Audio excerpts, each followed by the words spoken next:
Good morning, everyone. This is John Caldwell here with the results of the WWE Super Showdown event. It just wrapped up a couple of moments ago in Melbourne, Australia. What a great event it was. Let's go ahead and get right into the results for all of you who was not able to watch it this morning. Our first match was the SmackDown Live Tag Team Champions, The New Day, taking on the Bar for the SmackDown Live Tag Team Championships. Prior to the pay-per-view starting, I want to add this. There was a countdown clock for fans in the stadium. Michael Cole announced 70,309 fans in attendance. Man. The Raw announcers were doing commentary for New Day versus The Bar. The opening to Super Showdown also included Pyro. The Bar ran down to the ring. The New Day were on fire early with Kofi and Xavier doing double team moves on Cesaro. Cesaro almost won with the sharpshooter until Kofi was finally able to make the save.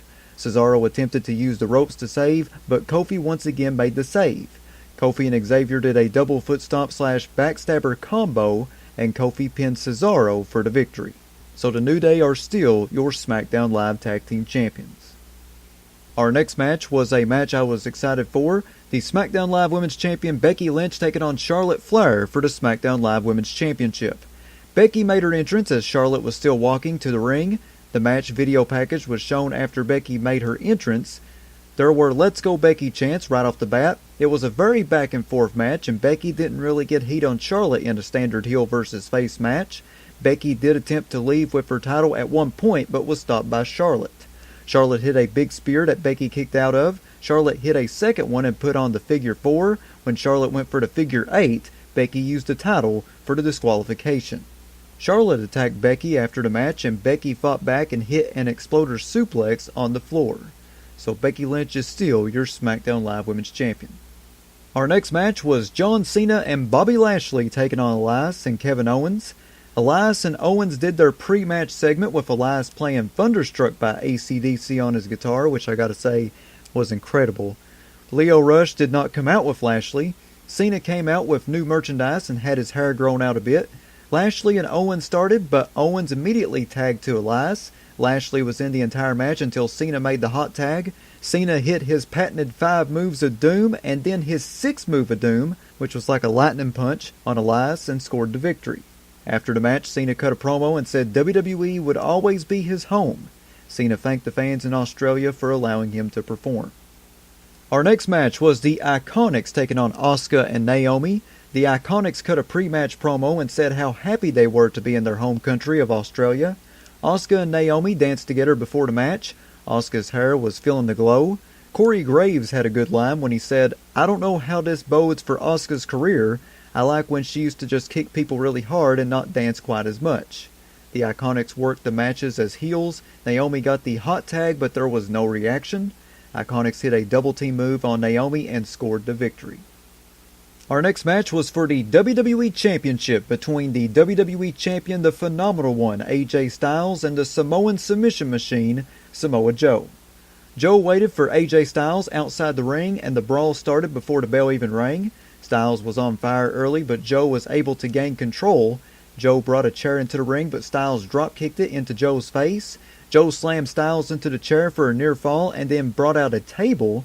Styles was seen bleeding from the mouth after getting a lariat from Joe. Styles drove Joe through the table, and Joe told the referee his leg popped. Styles went right after Joe's leg and said something to Joe that was bleeped out. Joe managed to get the Coquina clutch on Styles, and Styles got to the outside of the ring to break the hold.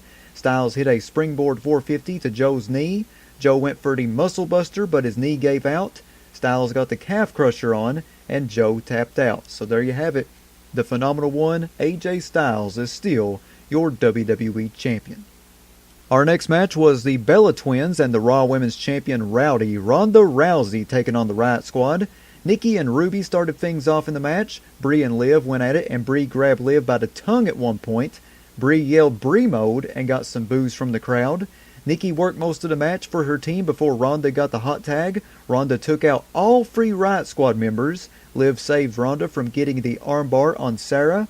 Ronda fought back and put both Liv and Sarah in armbars for the submission win. And I gotta say, Ronda Rousey was incredible in this match. I absolutely loved the athleticism she showed in this match. It is so incredible to see this woman continue to get better and better and better with the matches that she is having. Man, makes you think back on Kurt Angle. Awesome job. Our next match was the Cruiserweight Champion Cedric Alexander versus Buddy Murphy for the Cruiserweight Championship.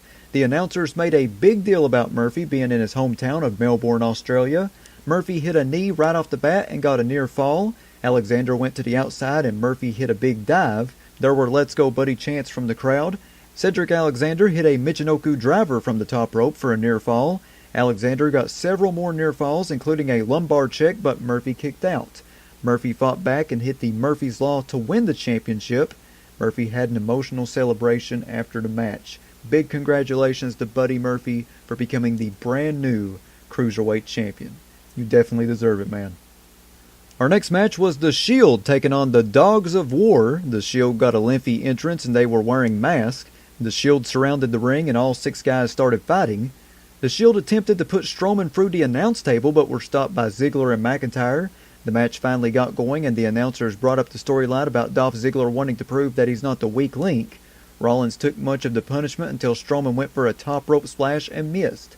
Reigns got the hot tag but accidentally hit Ambrose with a Superman punch. The Dogs of War surrounded the ring and Ambrose teased like he was going to turn against the Shield, but then he went after Strowman. Shield went for a triple power bomb, but Strowman hit a spear on everybody. Ziggler hit a zigzag on Ambrose for a near fall. Strowman went to spear Ambrose through the barricade, but Reigns intercepted and speared Strowman through the barricade instead, which was an awesome moment. Ambrose pinned Ziggler with the Dirty Deeds for the victory. Our next match was Daniel Bryan versus The Miz for a shot at the WWE Championship against AJ Styles at Crown Jewel. Miz attempted to cut a promo during the match, but Bryan interrupted him. Miz took a cheap shot when the bell rang and went right after Bryan's injured ribs from SmackDown. The Miz hit a running knee for a near fall. Bryan pinned Miz with an inside cradle out of nowhere in what was a very, very short match, which really surprised me. I thought that match was going to go on a little bit longer. Bryan versus AJ Styles for the WWE Championship has been announced for Crown Jewel in Saudi Arabia, and that is going to be a hell of a match. And in the main event of WWE Super Showdown, it was the last time ever match between The Phenom, The Undertaker, and The Game, the King of Kings, the Cerebral Assassin, the COO, Triple H. An NXT logo could be seen on Triple H's ring jacket. I don't know if a lot of people caught that or not.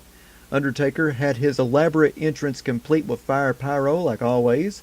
Taker's entrance was 3 minutes and 41 seconds, while the Bryan vs. Miz match was 2 minutes and 25 seconds. Man, what about that? Michael Cole gave a history of all the different matches that Triple H and Undertaker had over the years. JoJo announced that the match was now under no disqualification rules. Triple H attempted to do old school on Undertaker early in the match, but was unsuccessful, and Undertaker hit the move on Triple H. The two fought on the outside, and Shawn Michaels drove Undertaker into the ring post, and Kane chased HBK away. HBK grabbed a table from under the ring. The crowd just randomly chanting "This is awesome" as Triple H worked over Undertaker very early in this match. The two ended up brawling in the crowd and throughout the stadium. When they got back to ringside, Undertaker decked HBK and attacked Triple H with a steel chair. Kane tried to help and got hit with the Sweet Chin Music by Shawn Michaels. Kane was laid on the table and Triple H did an elbow off the apron through the table. Undertaker hit the tombstone on Triple H, but Triple H kicked out. Undertaker punched out the referee, which was Mike Chioda. Undertaker kept attacking Triple H with the chair and HBK begged him to stop. HBK got in the ring and got punched by The Undertaker again. Triple H recovered with a spine buster. A new referee came in and Triple H hit the pedigree, but Undertaker kicked out. Triple H put the chair around Undertaker's throat and then jumped off the top onto the chair. Triple H was going to win the match when Kane pulled the referee out. Shawn Michaels brought out the sledgehammer for Triple H. Kane handed a chair to Undertaker. Triple H won the duel with a sledgehammer shot, but the referee was down. Undertaker got Hell's Gate on. Triple H was able to break out by choking Undertaker with a sledgehammer. HBK and Kane got involved again until Undertaker threw HBK over the top rope. Undertaker went for a tombstone, but Shawn Michaels hit the Sweet Chin Music. Shawn went for a second one, but Undertaker blocked it and went for a tombstone on HBK. However, Triple H stopped it with a sledgehammer shot. HBK hit another Sweet Chin Music, and Triple H hit the pedigree for the victory. And after the match, HBK and Triple H hugged. Triple H then helped Undertaker up, and the four of them raised hands in the ring, with pyro going off. A lot of respect being shown until, wait a minute, just when it looked like the show was over, Undertaker and Kane attacked HBK and Triple H. Undertaker chokeslammed HBK through the announce table to close out Super Showdown. So I guess it's not really the last time ever, seeing as we got this rumored tag team match going on at Crown Jewel. Nevertheless, this is the first time Triple H has defeated The Undertaker since 2002. 16 long years. I enjoyed the match. I thought it was a really great match, and there were some fans on Twitter that decided to have a little bit of fun with the Undertaker Triple H match. Jesse Davin tweeted, "The AARP World Championship match is going to be a fight for the ages. Winner gets 25% off the Country Kitchen Buffet for the rest of the year." And Heel Face Shoot tweeted, "Breaking news. Triple H and Shawn Michaels are wanted by the Knox County Sheriff Department for assaulting their mayor while he was on vacation in Australia." I love when fans tweet really humorous stuff like this. But it was a great match. I loved it. Very nostalgic match. I always love seeing Triple H with the sledgehammer and using it. That's just so cool to see. I wish they would play Sledgehammer by Peter Gabriel every time he brought the sledgehammer out. But it was a great match, and it was a great show. I enjoyed the show. Some matches seem shorter than the others, but either way, it was still a great show. And big congratulations and a big thanks out to every single worker that went out there and busted their butt for the fans. 70,000 of them, might I add. Everyone done a great job at this show. And for all my YouTube viewers, I would like to know what you think about Super Showdown. You can comment down below on the YouTube video. That was Super Showdown. It was a really great show with a really great main event. I will see you guys Monday for another great edition of Jammin' John's Wrestling News. In the meantime, this is John Caldwell saying thanks, goodbye, and have a great weekend, everybody.